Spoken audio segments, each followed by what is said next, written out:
गेल्या 1.5 वर्षात ऐरोली विधानसभा मतदारसंघात काहीतरी कर नवी मुंबईकर या संकल्पनेतून युवक काँग्रेसचे प्रदेश उपाध्यक्ष अनिकेत म्हात्रे यांनी रस्त्यावर उतरून गल्लीबोळ्यात फिरून जनतेशी संपर्क साधला। अनेक चौकसभा घेऊन नागरिकांच्या समस्या जाणून घेतल्या। मात्र मूलभूत सुविधा देण्यात येथील सत्ताधारी लोकप्रतिनिधी फेल ठरले असल्याचे अनिकेत म्हात्रे यांनी सांगितले। तसेच नवी मुंबई शहराला लुटण्याचं काम येथील स्वयंघोषित शिल्पकारांनी केल्याचा आरोप संवाद परिवर्तनाचा या कार्यक्रमात काँग्रेस प्रदेशाध्यक्ष नाना पटोले यांनी केला। या कार्यक्रमाला प्रमुख पाहुणे म्हणून प्रदेशाध्यक्ष नाना पटोले उपस्थित होते। वार्तांकन ब्युरो रिपोर्ट रबाळे। माझे बोर्ड लावून मला जोडे मारले आणि याच्यापासून मला धोका असं पत्र मी सरकारला दिलं, पण सरकारने मला सुरक्षा नाही दिली। एक पोलीस पण नाही माझ्याबरोबर, पण यांचे जे गुंडे लोक आहेत त्यांना कुठून सुरक्षा मिळते? म्हणजे अशा अनेक लोक आहेत त्यांचे की त्यांना वाईफला सिक्युरिटी आहे। कशासाठी सिक्युरिटी आहे? ते कुठल्या पदावर नाही, काय कशासाठी वाईफला? आणि तुम्हाला सांगतो की एका वायरलेस सिक्युरिटीसाठी वर्षाच्या पोटी 10 लाख रुपये खर्च केले जातात। 10 लाख रुपये। आता मला एक सांगा की ही जे नेती माफिया असतील, गिफ्टी माफिया असतील, दारू माफिया असतील, सट्टा माफिया असतील, यांना पोलिसाची सुरक्षा कशाला? तुम्ही बघा मुख्यमंत्र्यांच्या उपमुख्यमंत्र्यांच्या आजूबाजूला सगळे माफियाचं मास आखरी राज्याच्या जनतेला काय समजावलं निघालं आणि आम्हाला सांगतात की तुम्ही राजकारण करा। राजकारण तुम्ही करून या राज्याच्या प्रतिमेला मलिन करण्याचं वापर लोक करतात। छत्रपती शिवाजी महाराजांच्या महाराष्ट्राला, शाहू फुले आंबेडकरांच्या महाराष्ट्राला तुम्ही संपवण्याचा पाप करताय आणि गुजरातला घाण ठेवताय आणि आम्हाला म्हणतात की तुम्ही राजकारण करताय। आणि म्हणून या सरकारला मी मुद्दाम मुख्यमंत्र्यांच्या जिल्ह्यामध्ये हे वक्तव्य करतोय की सरकारने अजूनही सुधारावं। हे जे गुंडे माफिया ज्यांच्यामुळे आज आमच्या महिला सुरक्षित नाही, लहान मुली सुरक्षित नाही, आणि तुम्ही सांगता ते म्हणतात की आम्ही लाडकी बहीण योजना काढली म्हणून यांना त्रास। आम्हाला काही त्रास नाही, आम्ही याच्यापेक्षा जास्त पैसे देणार। आमचं सरकार जनतेच्या आशीर्वाद, आमच्या भक्तीच्या आशीर्वादानं महाराष्ट्रामध्ये महाविकास आघाडीचं सरकार आहे। कारण की एकीकडे यांनी महागाई वाढवली, या राज्यावर कर्ज लावलं आणि त्याच्यामुळे आमच्या पूर्ण कुटुंबांना उद्ध्वस्त करून टाकलं महागाईच्या याच्यानं। थोडेसे पैसे दिले आणि त्यांना असं वाटतं की आम्ही फार मोठं उपकार केलं हे ते। कारण की आता ते नाही आहेत जे बोलतो त्यांचं, मी सांगतो प्रमोद महाजन साहेब अटल बिहारी वाजपेयीच्या सरकारमध्ये त्यांना फुलफिल झालं आणि फुलफिलच्या नंतर त्यांनी निवडणुका लावल्या। निवडणुका लावल्यानंतर काय झालं? अटल बिहारी वाजपेयी साहेबांचं सरकार पडलं। तसं त्यांना फुलफिल झालेलं आहे की महिलांना आम्ही दिलेली योजना आहे, जसे आपल्या घरून पैसे देतात। तुम्हाला लाईटचं बिल दिलं 4000 रुपयाचं आणि तुम्हाला दिले 1500, म्हणजे 4000 रुपये तिकडून घेतले तुमच्याकडून आणि इकडे तुम्हाला 1500 रुपये दिले। म्हणजे तुम्ही घाट्यात आहे का तोट्यात? म्हणजे फायदा आहे का तोटा आहे?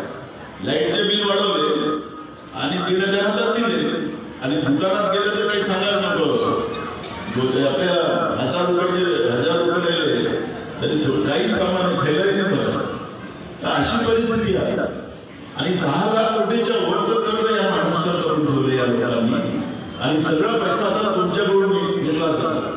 आज एखादं बाळ जन्माला आलं त्याच्यावर 70,000 रुपयाचं कर्ज त्याच्यावर आज म्हणजे आपल्यावर इतकं मोठं कर्ज करून ठेवलं आणि ते पैसे वसूल आपल्याकडून होतात आणि म्हणून त्यांना वाटतं की रोज गोष्टी त्यांना। पण मूळ प्रश्न असा आहे की तुम्ही त्या गोष्टींमध्ये परवा बदलापूरमध्ये जी घटना झाली त्या घटनेमध्ये आपण पाहिलं, मी स्वतः जाऊन लोकांमध्ये उद्रेक झाला आणि लोकांच्या उद्रेकातून त्या ठिकाणी लय लोक झालं, शहरामध्ये तणाव झाला आणि मुख्यमंत्री काय सांगत होते की तिथे राजकीय लोक होते, बाहेरचे लोक होते। अरे बाहेरचे लोक होते की तिथले होते हा वेगळा आहे, पण महाराष्ट्रातल्या लोकांमध्ये उद्रेक झाला। 3.5 वर्षाच्या आणि 4 वर्षाच्या मुलीवर त्या पद्धतीचा अत्याचार त्या भाजपच्या आणि RSSच्या शाळेमध्ये झाला आणि ते पाप लपवण्यासाठी तुम्ही पोलिसांवर दबाव करताय, हे काही राजकारण नाही आहे. अरे कोणी असो, भाजप असो, RSS असो, पण माझ्या या लहान लहान चिमुरड्यांना ज्यांनी आता अजून जगत पाहिलं नाही त्यांच्यावर अत्याचार करून त्यांच्या कुटुंबाला दबाव आणतात, सत्तेचा दुरुपयोग करतात, सत्तेचा माग या लोकांना आला. तो तिथं एक वामन मात्र नावाचा माणूस, आमच्या हे पत्रकार भगिनी आहे, या पत्रकार भगिनी ते आपलं चित्रीकरण करत होते आणि ते राहतात नाही लोक की काय चाललेलं आहे ते नाही टीव्हीला सांगत राहतात ना, असं घटना चालू आहे. तर तो तिला घाण असा बोलला की तुझ्यावर झालं का, आणि आता तिच्यावर गुन्हा दाखल त्यांनी केली पोलीस स्टेशनला गुन्हा दाखल करायला पोलीस विभागात. मी ज्या दिवशी गेलो 2 दिवसाच्या नंतर आंदोलन झालं त्याच्या दुसऱ्या दिवशी त्या दिवशी गेलो, त्या दिवशी मी येतोय पोलीस स्टेशनला म्हणून त्यावेळेस ऐन वेळेवर त्या पोलिसांनी तिथं गुन्हा दाखल केला. नाही तर ती आमची भगिनी ती त्या पोलीस स्टेशनच्या चक्रा मारत होत्या. पत्रकारांनी सुद्धा ऐकायला पत्रकार त्यांच्यासाठी 2 आहे. यांना असं वाटतं की काही लोकांना आम्ही लिफाफा दिला म्हणजे सगळे पत्रकार ते संपले, आम्ही म्हणून तसं छापलं जाईल, आम्ही म्हणून तसं दाखवलं जाईल. पत्रकारिता जेव्हा जागी होईल ना त्यावेळेस या सरकारला पळतं उभी होणार नाही. पण म्हणून मी आपल्या सगळ्यांना सांगतो की राजकारण सरकार करते आहे, महाराष्ट्राच्या जनतेच्या विरोधात करते आहे.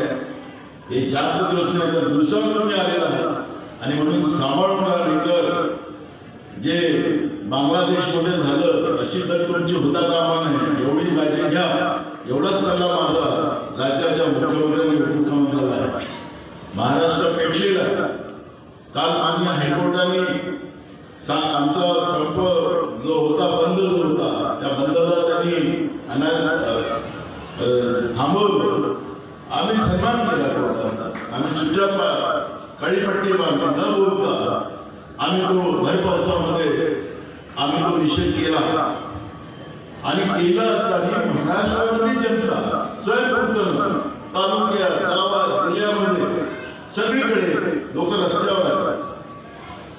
सांगायचं तात्पर्य कोर्टाचा आदेश असताना लोकांनी त्याच्यातलाही मार्ग काढला आणि लोक रस्त्यावर महिलांची मोठ्या रस्त्यावर त्यांनी पण आपल्या कोर्टाला पट्ट्या पाडल्या. आणि म्हणून हे सरकारला कळत नसेल त्यांनी आत्मपरीक्षण केलं पाहिजे. पण महाराष्ट्र वाचवला. निवडणुकीच्या वेळेस काय आपलं ते बोलून आम्ही त्यांना बोलू की चालत राहणार, पण आज महाराष्ट्र धोक्यात आहे, महाराष्ट्रातील संस्कृती धोक्यात आहे. आणि म्हणून या सरकारला माझी चेतावणी आहे की महाराष्ट्र तुम्ही वाचवा, गुजरात हा तुम्ही करू नका, हा सल्ला मारा. पण ज्या पद्धतीनं ड्रग असेल, ड्रग माफिया मोठ्या प्रमाणात शाळेमध्ये ड्रग मिळतात, शाळेमध्ये ड्रग मिळते, शाळेच्या बाजूला ड्रग मिळते. पण हे सरकार झोपेतून अजून जागाच होत नाही अशी परिस्थिती झाली. आणि म्हणून अशा या परिस्थितीमध्ये आपण सगळ्यांनी एकतेनं ही लढाई आपल्याला उभी करायची आहे आणि लोकांच्या समोर वास्तविकता मांडायची आहे. वास्तविकता मांडा लोकांच्या समोर की आपण कुठल्या अडचणीत आहोत, हे सरकार कसं आपल्याला अडचणीत आणते आहे. आणि म्हणून हे परिवर्तन, कारण की या यात्रेचं नाव परिवर्तन आहे. आणि म्हणून या परिवर्तनाच्या माध्यमातून आमचा छत्रपती शिवाजी महाराजांचा महाराष्ट्र आणि शाहू फुले आंबेडकरांचा महाराष्ट्र आपल्या सगळ्यांना वाचवायचा आहे. आणि त्यासाठी आपण सगळ्यांनी एकत्रित येऊन या सरकारला उठवून एक मोठं परिवर्तन महाविकास आघाडीच्या रूपाने महाराष्ट्रात करू असा विश्वास या ठिकाणी व्यक्त करतो. आणि माझे 2 शब्द पूर्ण बघा, आज नवी मुंबई जिल्हा युवक काँग्रेस कमिटीच्या वतीने जे आम्ही गेल्या वर्षभरापासून जे आहे काहीतरी कर नवी मुंबई कर ह्या लोकचळवळीच्या माध्यमातून जे आहे नवी मुंबई शहरातील नागरिकांच्या समस्या प्रशासनापुढे मांडण्याचा जो आहे पूर्णपणे प्रयत्न केलेला आहे. तरीसुद्धा जे आहे आजपर्यंत जे आहे आम्ही जे प्रश्न मांडले होते, मग आरोग्याच्या बाबतीत असेल, त्यानंतर विजेच्या बाबतीत असेल, मग प्रकल्पग्रस्तांचे या ठिकाणी प्रश्न असतील, असे विविध समस्या घेऊन आम्ही मोर्चा देखील काढला होता.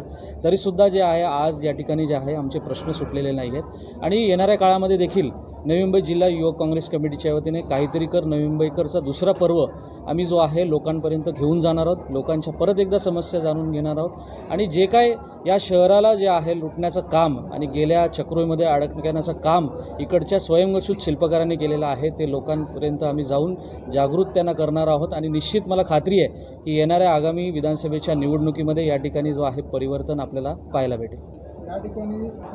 हे बघा, एकीकडे सिडकोची जी घरे आहेत ती 5 वर्ष झाली जी आहेत विना विक्री अशीच पडून आहे आणि एकीकडे अशा पद्धतीचे मोक्याचे जागेचे भूखंड जे आहेत खाजगी उद्योजकाच्या घशामध्ये घालण्याचं घाटच जे सिडकोनी लावलेलं आहे, मग ऐरोली असेल किंवा मग खारघर या ठिकाणी असेल।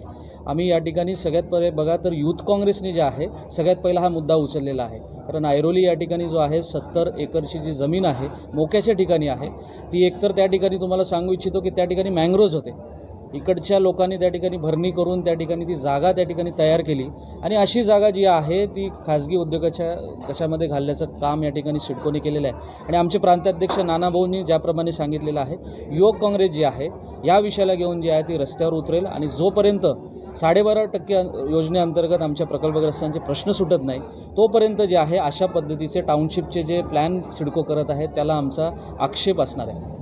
तू मार आणि मी मारल्यासारखं करायचं हेच सध्या तरी जे आहे नवी मुंबईत आपल्याला बघायला भेटते, मग ती ही सिडकोची जागा असेल, मग ते SRAचा विषय असेल, एकंदरीत हे जनतेला जे आहे दिशाभूल करण्याचं मूलभूत प्रश्न जे आहेत नवी मुंबईचे सुटलेले नाही आहेत आणि ह्या प्रश्नांपासून दिशाभूल करण्याचं कामच हे जे आहेत सत्ताधारी आमदार या ठिकाणी करत आहेत। आज तुम्हाला सांगू इच्छितो की नवी मुंबई क्षेत्रामध्ये जे आहे आम्ही जेव्हा लोकांच्या समस्या जाणून घेत होतो आपण या ठिकाणी बघा की लोक आता 5 वर्षानंतर जे आहे ते जनसंवाद करतात, ते लोकांना त्यांच्यापर्यंत बोलवतात, परंतु युथ काँग्रेसच्या माध्यमातून आम्ही लोकांपर्यंत जाण्याचा जे आहे प्रयत्न करणार आहोत आणि त्याच अनुषंगाने आम्ही घनसोली या ठिकाणी जे आहे घनसोलीची जी दर्गा आहे त्यासमोर आम्ही एक कार्यालय ओपन केलेलं आहे, त्याचसोबत ऐरोली सेक्टर 8 मध्ये देखील आम्ही या ठिकाणी कार्यालयाचं उद्घाटन केलेलं आहे आणि येणाऱ्या काळामध्ये जे आहे ऐरोली विधानसभेच्या प्रत्येक नोडमध्ये काँग्रेस पक्षाचं जनसंपर्क कार्यालय आपल्याला पाहायला भेटेल। नाही, मी सांगितल्याप्रमाणे आम्ही गेल्या 1 ते 1.5 वर्षापासून काम करतो, विधानसभेच्या अनुषंगाने आम्ही काम करत नाही। काँग्रेस पक्षाचं नेहमीच धोरण राहिलेलं आहे की काँग्रेस का हात आम आदमी के साथ आणि त्याच धोरणेला घेऊन त्याच लाईनला घेऊन आम्ही सध्या नवी मुंबईत देखील जे काम करत आहोत। निवडणुका येतील जातील पण लोकांचे मूलभूत प्रश्न सुटले पाहिजेत हेच युवक काँग्रेसचे जे आहे ते उद्दिष्ट राहणार आहे। युथ काँग्रेसच्या माध्यमातून आपल्याला सांगू इच्छितो आणि आश्वस्त करू इच्छितो की आज जरी आम्ही ऑफिस हे उघडलेले असले तरी हे निवडणूक येईल जाईल, मी आताही सांगतो तुम्हाला, आमचे कार्यालय हे ओपन राहतील आणि जास्तीत जास्त युवकांचे प्रश्न जे आहेत आम्ही या कार्यालयाच्या माध्यमातून सोडवण्याचा प्रयत्न करू। मग त्यांचं रोजगार असेल, शिक्षणाच्या बाबतीत काही प्रश्न असतील, युथ काँग्रेस जे आहे या कार्यालयाच्या माध्यमातून जे आहे निश्चितपणे जे आहे आपल्या सर्वांच्या माध्यमातून जे आहे मी सर्वांना आश्वस्त करू इच्छितो।